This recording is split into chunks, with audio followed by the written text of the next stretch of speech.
जब बेटी घर की दहलीज पार कर ले तो फिर किसी से पूछने गवाहियों और सफाइयों की जरूरत बाकी नहीं रहती। मैं अपनी बेटी के साथ आपके घर आया हूं तो इस बात का सबूत है कि मैंने तस्लीम कर लिया है कि आपके बेटे से ज्यादा मेरी बेटी का कसूर था। सिर्फ बेटी ही नहीं, ये जो कुछ हुआ इसमें आप भी बराबर के कसूरवार हैं सिराज साहब।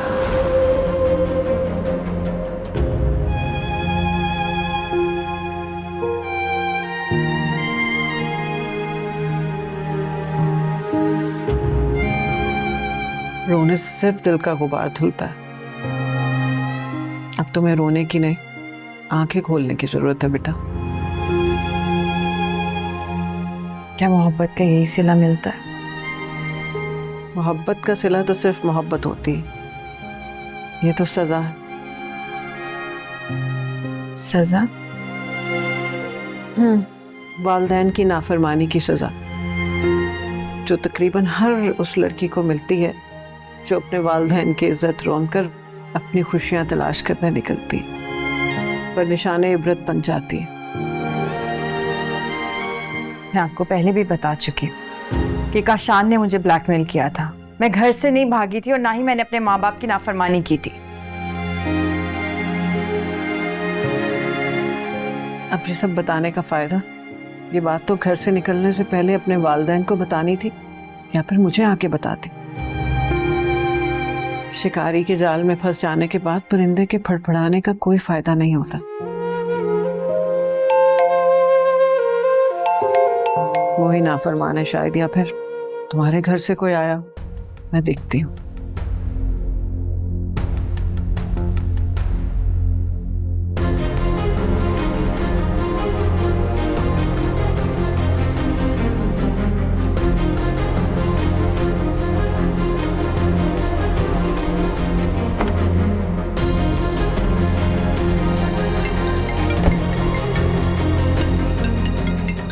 हेलो।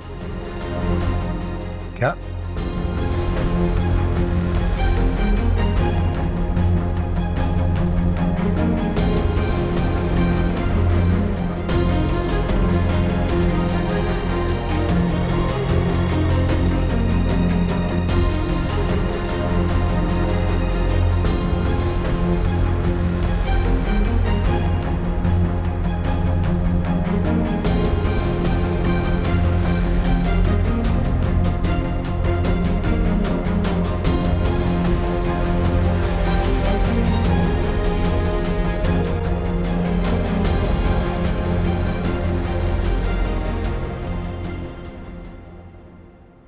आंटी, क्या हुआ? कौन आया था? तुम अपने दुख संभालो, मेरे जान के क्या करोगे? वैसे मुझे स्कूल से बहुत देर हो रही है। प्लीज मुझे बताएं कौन आया था, मुझे डर लग रहा है। डर? अब तुम्हें कोई खतरा नहीं है। काशान को पुलिस पकड़ के ले गई। किस जुर्म में? पता नहीं, किसी जुर्म में या फिर शायद मकाफात अमल। एक शरीफ आदमी की इज्जत का जनाजा सरे बाजार रख देने वाले को कुदरत यूं बेलगाम तो नहीं छोड़ेगी ना। जो कुछ उसने तुम्हारे साथ किया है, शायद उसकी यही सजा है। मैं यहाँ अकेली नहीं रह सकती, मैं आपके साथ स्कूल चलती हूँ। मैं तो खुद स्कूल जाते हुए घबरा रही हूँ। अगर बतूल आ गई तो कैसे सामना करूंगी? तुम्हें साथ लेके नहीं जा सकती। देखो बेटा, अपने माँ बाप को राजी करने की कोशिश करो, खुसूसन अपने वालिद को, क्योंकि जब तक वो नहीं मानते तुम्हारी मुश्किलात खत्म नहीं हो सकती। मुझे स्कूल जाने के लिए देर हो रही है। मैं स्कूल चली जाऊंगी तो अपना ख्याल रखना, और जब तक वापस ना आ जाऊं दरवाजा मत खोलना।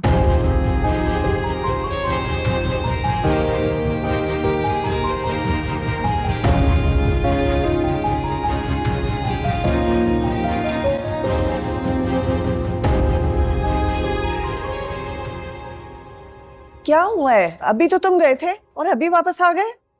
कुछ नहीं हुआ मॉम, प्लीज। मैं कह रहा हूँ ना, कुछ नहीं हुआ तो कुछ नहीं। मगर तुम्हारे चेहरे से तो मुझे साफ नजर आ रहा है कि तुम्हें कोई परेशानी है। हाँ, क्योंकि जब लोगों के चेहरे बेनकाब होते हैं ना, तो इंसान परेशान तो हो ही जाते हैं। लेकिन अब मैं आपको कुछ नहीं बताऊंगा। Let me handle this. फिर तुम मुझे नहीं बताओगे तो मैं और ज्यादा परेशान होगी। जल्दी बताओ क्या बात है। आपकी दोस्त मैडम फजीला के बेटे काशान को पुलिस ने अरेस्ट कर लिया।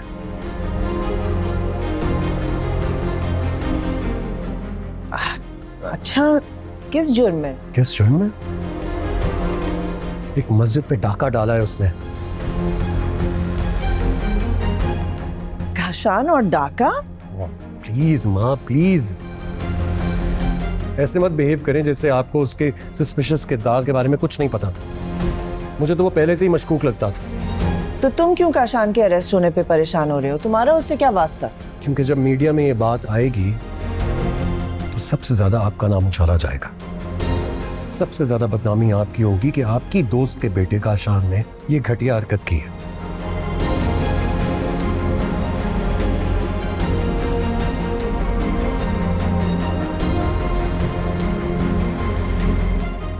अगर आशिर को ये मालूम हो गया कि हादिया ने घर से भागकर उसी काशान से शादी की है जिसे पुलिस ने पकड़ लिया है, तो आशिर का क्या रिएक्शन होगा?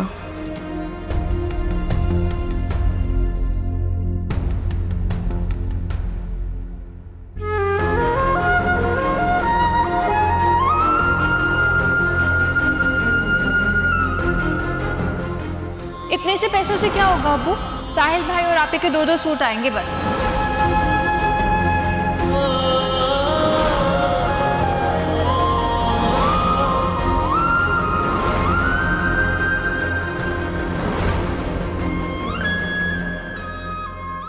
सिराज, सिराज,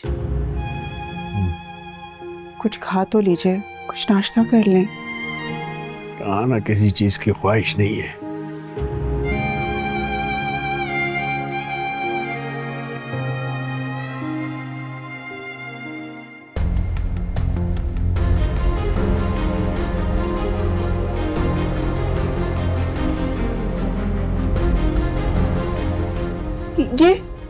ये तो काशान है ना? हाँ वही है, तुम्हारी बेटी की पसंद। आपने काशान के मुतालिक क्या पुलिस को बताया था? हाँ, लेकिन शादी से पहले। क्या? अब क्या फायदा? कब वक्त कुछ दिन पहले गिरफ्तार हो जाता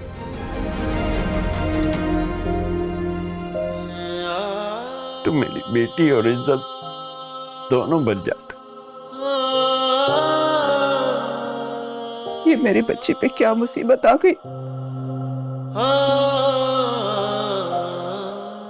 कल ही तो उसकी शादी हुई है और आज ये सब कुछ।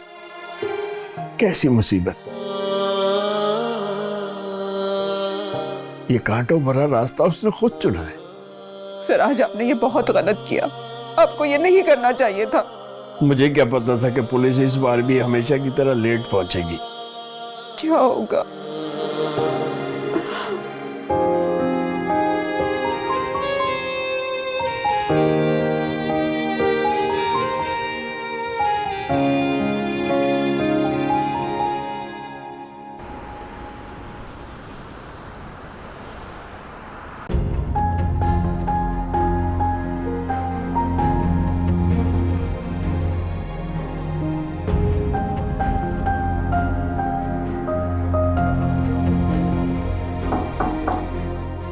आ जाइए।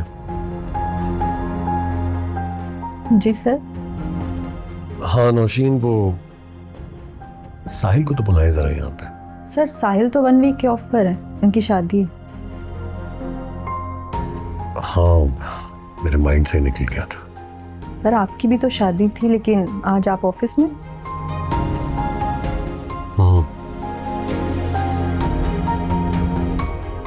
जिन लोगों ने तरक्की करनी होती है और मालिक बनना होता है, वो शादी के बाद भी काम पर आते हैं। वो जो काम से भागते हैं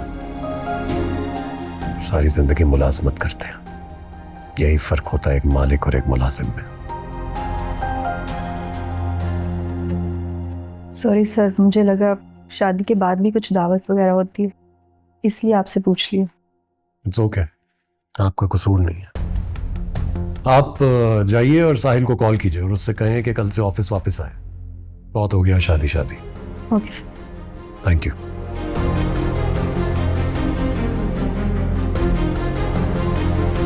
बतूल, मुझे बताओ बेटी, किससे बात कर रही थी? वो आंटी, अम्मी पापा ना हादिया को लेके बहुत परेशान थे, तो अम्मी ने साहिल से बोला कि कॉल करके मेरी खैरियत पता कर ले। वो अम्मी से बात करा नहीं वाला था, तो आयशा कमरे में आ गया। मैंने डर के मारे कॉल कर।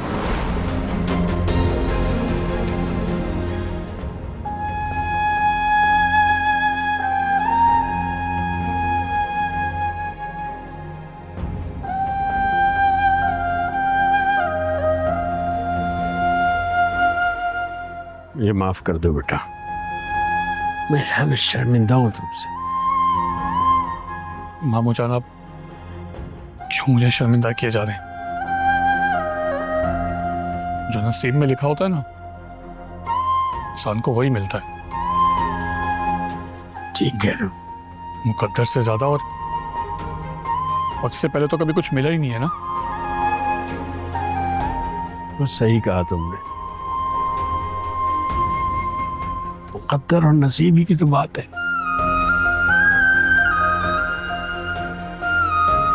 लेकिन बेटा, तुम्हारा इस तरह ऑफिस ना जाना बतूल के लिए मजीद मसाइल पैदा कर सकता है। उसका घर बचाने के लिए तुम्हें फौरन नॉर्मल जिंदगी में आना होगा।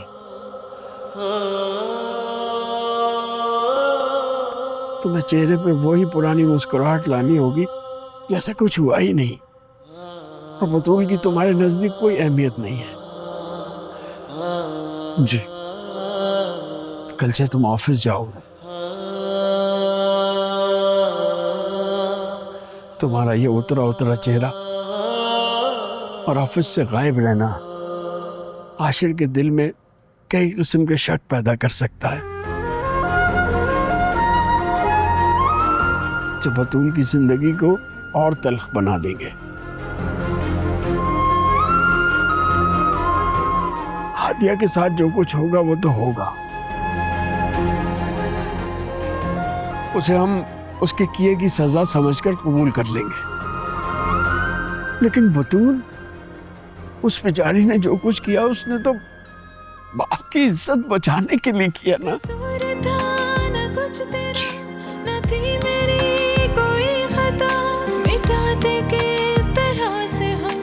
शुक्रिया यार।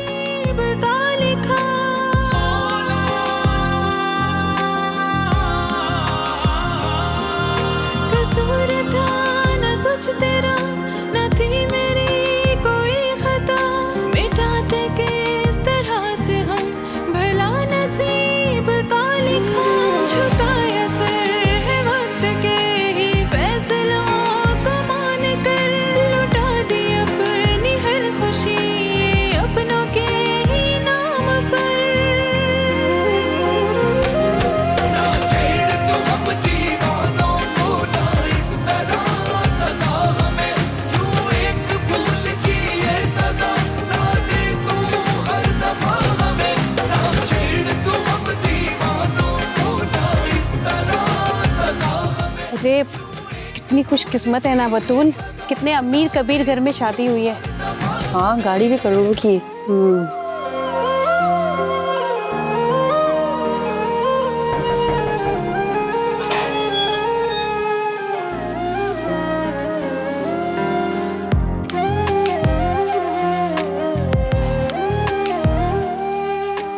हालात ने हमें उस दौराहे पर लाकर खड़ा कर दिया साहिल, जिसमें जो भी फैसला किया जाए पछतावा तो सारी जिंदगी हर लम्हे डसता रहेगा ना हमें। बतूल, तुम पे तुम्हारे वालिदैन का हक ज्यादा है।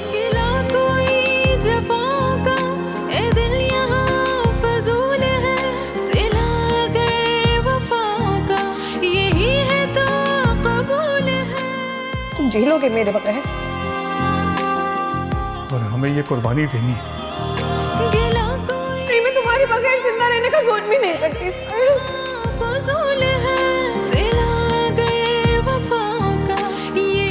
बतूल, कभी कभी इतना बड़ा तूफान आता है कि साहिल भी डूब जाता है। समझ के हम नवाज़िश कदम पे उनकी वार देंगे अपनी सारी ख्वाहिशें।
काशान को पुलिस ने पकड़ लिया। पुलिस मुझे तलाश कर रही है। शकू भाई प्लीज मुझे बचा ले। क्यों? जो पैसे चोरी किए वो? और क्या तू काशान के साथ नहीं था? वो काशान का ही आइडिया था। आइडिया तो बुरा नहीं था। अबे ऐसे ही तो मेरा काशान फेवरेट नहीं है, लेकिन तुमने जो बेईमानी की है दोनों ने। जग्गू भाई, इतने सारे पैसे देकर इंसान में लालच आ ही जाती है। लालच की सजा भी मिलती है। देखो खुदा के लिए मुझे बचा ले जग्गू भाई। और काशान के पास कितने पैसे बचे? काफी सारे, जो आपको मिल सकते हैं।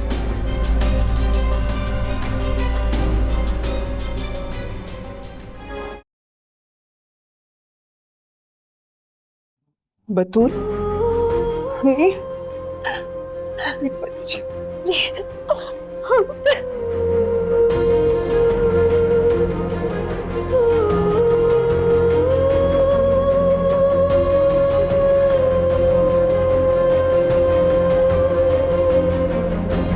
हमारे होने से हाथिया मेरी सांसें चल रही हैं, मेरा दिल धड़का। और मैं सच कह रहा, अगर तुम चले गई ना तो मेरे दिल धड़कना बंद कर देगा, सांसें रुक जाएगी। छोटा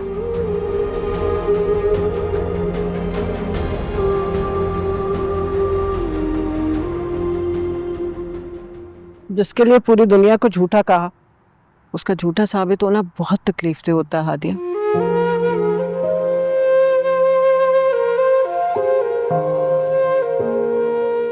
चलो खाना खा लो। भूख नहीं है मुझे। जो दूसरों को झूठा कहते हैं वो खुद झूठ नहीं बोलते। दुनिया में कोई ऐसा जानदार नहीं है जिसको भूख ना लगे। मेरी भूख मर गई। बंदा मर जाता है हादिया, बंदे की भूख नहीं मरती। चलो आओ, थोड़ा कुछ खा लो। और हाँ सुनो, आज से तुम किचन संभालोगे। वो एक निकम्मा गया है तो तुम उसकी जगह मत लो। हाँ, मुझे उसकी जगह लेने का शौक है, ना मैं उसके साथ रहना चाहती हूँ। मुझे तुम्हारे फैसले पे कोई एतराज नहीं, मगर पहले जाके अपने बाप को राजी करो। ये दुनिया दरिंदों से भरी पड़ी है, अब दोबारा कोई हिमाकत मत कर देना।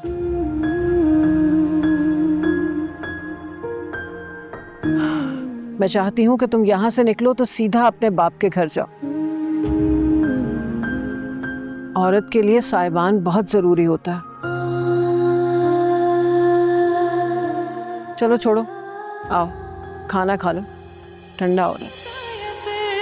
वक्त के ही फैसलों को मान कर लुटा दी अपनी हर खुशी अपनों के ही नाम पर। ना छेड़ तू हम दीवानों को, ना इस तरह सदा हमें। मुझे माफ कर देना बेटी।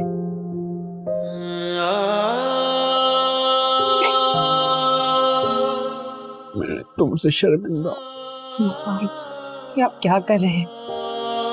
क्यों मुझे गुनाहगार कर रहे हैं पापा? बेटा गुनहगार तो मैं हूं तुम्हारा। अपनी इज्जत बचाने के लिए मैंने तुम्हें कुर्बान कर दिया। नहीं जानता था कि जो इज्जत चली जाए वो लौट कर कब आती है।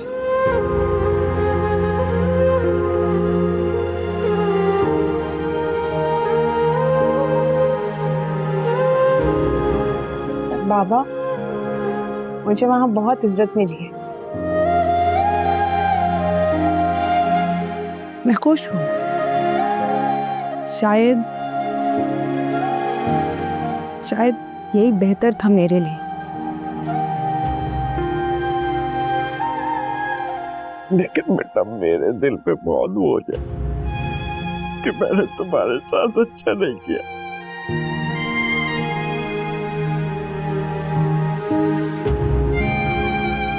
ये पछतावा मुझे जिंदगी भर डसता रहेगा। जिस बात को छुपाने के लिए मैंने तुम्हारी खुशियां कुर्बान कर दी, वो बात तो तुम्हारे रुखसत होने से पहले ही मोहल्ले में फैल गई थी। एक बेटी ने मेरी इज्जत खराब कर दी और दूसरी की खुशियों का गला मैंने खुद दबा दिया।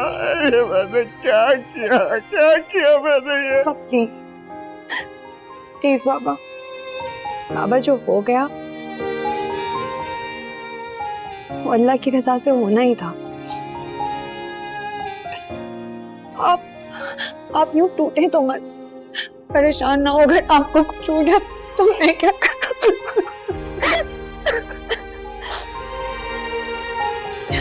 हौसले से काम ले सर आजम। बतूल बिल्कुल ठीक कह रही है। जो हो गया उसमें रोने धोने से क्या फायदा।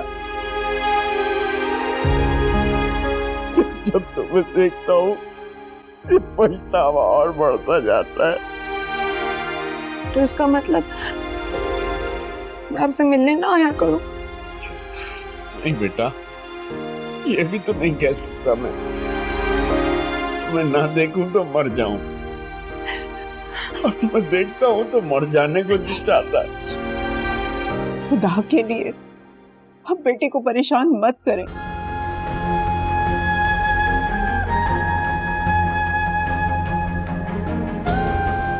अच्छा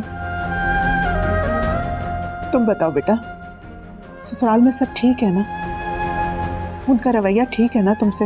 उन्होंने कोई ऐसी वैसी बात तो नहीं की? वो लोग तो इस तरह से खुश हैं जिससे मुझे ही बयाने आई।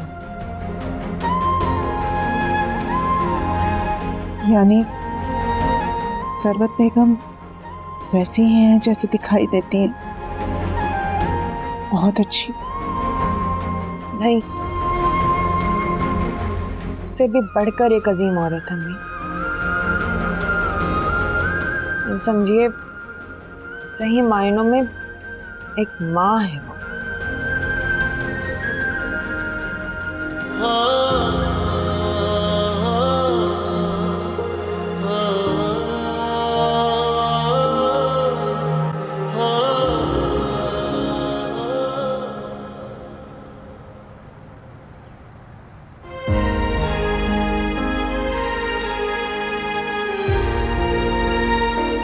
इंसान भी किस कदर बेबस है, सोचता कुछ है और हो कुछ जाता है।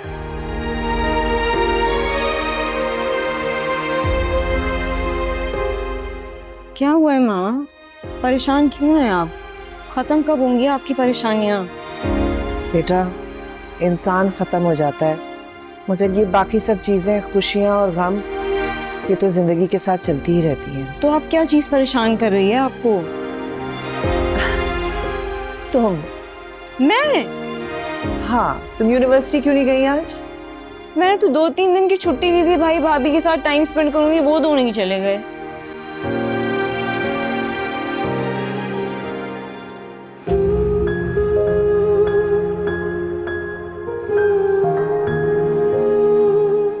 बारात को इस तरह वापस किस तरह लेके जा सकूंगी? ये बात अगर बाहर निकल गई कि मैडम सरवत की बहू किसी के साथ भाग गई है बाहर, तो मैं क्या मुंह दिखाऊंगी लोगों को? मैं आपकी इज्जत बचाने के लिए कुर्बानी दे सकता हूँ। अब आपकी कौन सी कुर्बानी मेरी इज्जत बचा सकती है? बतूल, आप बारात खाली वापस न ले जाएं। बतूल को ब्याह कर ले जाएं।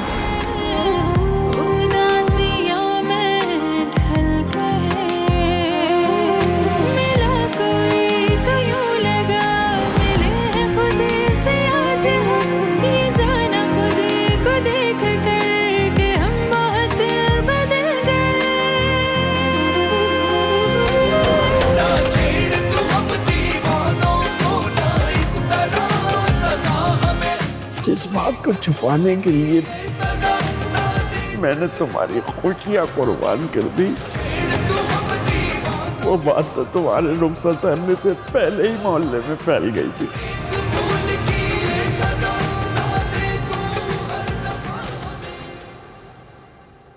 बताए ना मामा, आपको छुपा रही हैं मुझसे।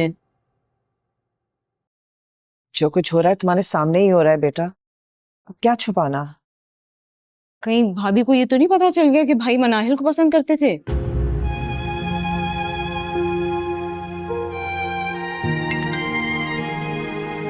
हेलो,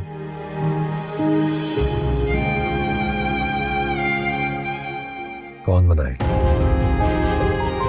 मैं किसी मनाहिल को नहीं जानता। आप प्लीज दोबारा मुझे कॉल मत कीजिएगा।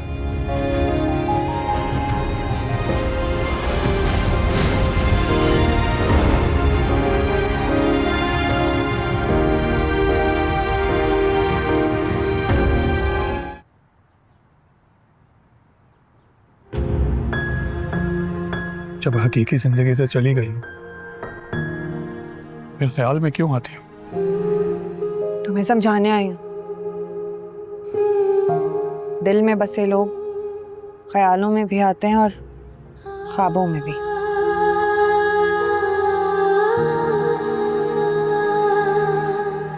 निकाल दो मुझे अपने दिल से,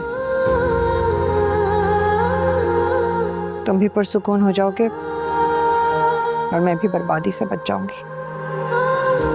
यानी तुम्हें मेरी परवाह नहीं, अपनी बदनामी की फिक्र है? मैं चाहते हुए भी मैं तुम्हारी परवाह नहीं कर सकती। मैं शादीशुदा हूं। भूल जाओ मुझे। भूल जाओ? भूल जाना एक घर से निकल के दूसरे घर में चले जाना जितना आसान होता है क्या? तो मैं आसान कर देती हूँ। धोखा दिया है मैंने तुम्हें, बेवफाई की है तुम्हारे साथ। एन निकाह के वक्त तुम्हें छोड़कर मैंने एक अमीरजादे से निकाह कर लिया। काश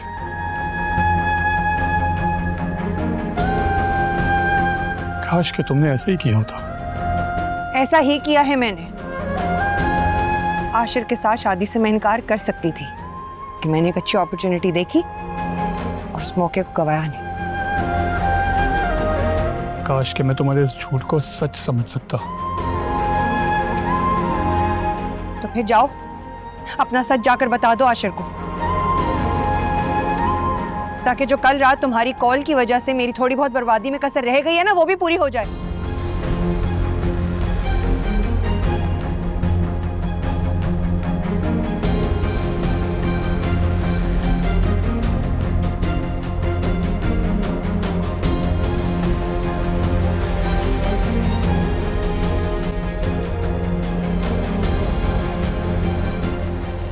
आशिर,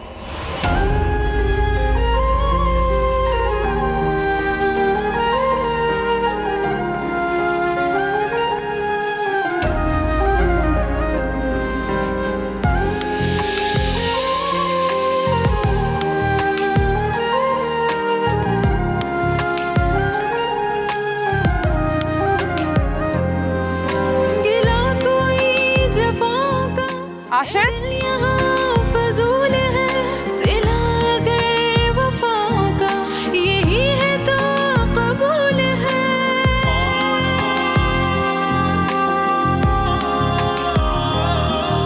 गिला कोई जफाओं का ए दिल यहाँ फजूल है, सिला अगर वफाओं का यही है तो। बतूल आप यकीनन स्कूल नहीं आई होंगी।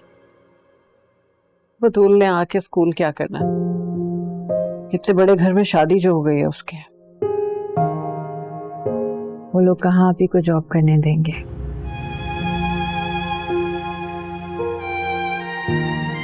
तुमने अपने बारे में क्या सोचा है बेटा? मेरी मानो तो अपने घर वालों से सुलह करने की कोशिश करो। पापा कभी नहीं मानेंगे। वो तो मेरी शक्ल तक नहीं देखना चाहते, मुझे माफ कैसे करेंगे? तुमने गलत अंदाजा लगाया। किसी भी माँ बाप का दिल इतना सख्त नहीं होता।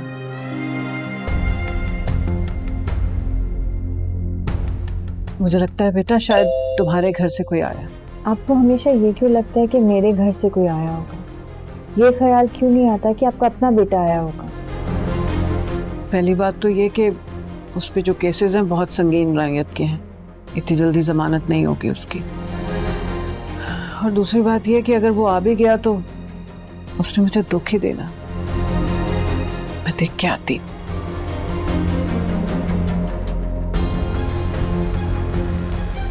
मुझसे भी ज्यादा बदनसीब तो फजीला आंटी, काशान से जान भी नहीं छुड़ा सकती।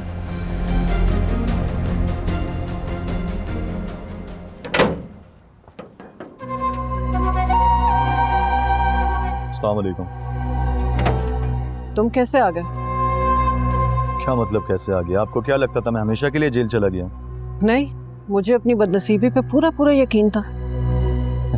माँ, ना आप पुलिस स्टेशन आई, ना अदालत गई, फिर भी मैं बाहर आ ही गया ना। खासे संगीन इल्जाम थे तुम पे। सामात जैसे भी हो माँ, कि जो दौलत का पानी है ना, गहरे से गहरा दाग धुल देता है। कानून दौलत और दौलत वालों के तलबे चाटते, और वही किया मैंने।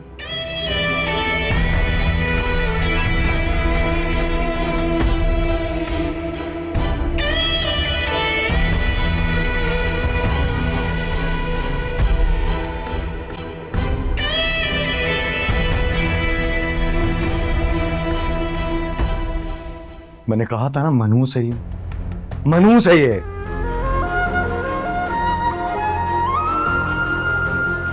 इसके इस घर में कदम रखते ही ना पुलिस ने मुझे पकड़ ली।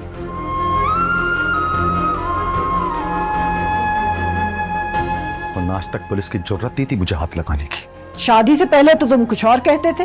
हाँ हाँ, गलत फहमी थी मेरी। गलत फहमी तुम्हारी नहीं, गलत फहमी इस बेचारी की थी।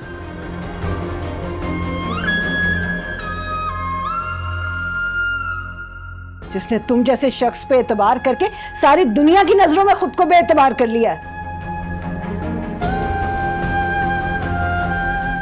बड़ी साइड ले रही है ना आज आप इसकी। एक न एक दिन देखिएगा ये इस घर को भी तबाह कर देगी। इस घर को ये नहीं, तुम तबाह करोगे। और अनकरीब मुझे लगता है कि ऐसा हो जाएगा।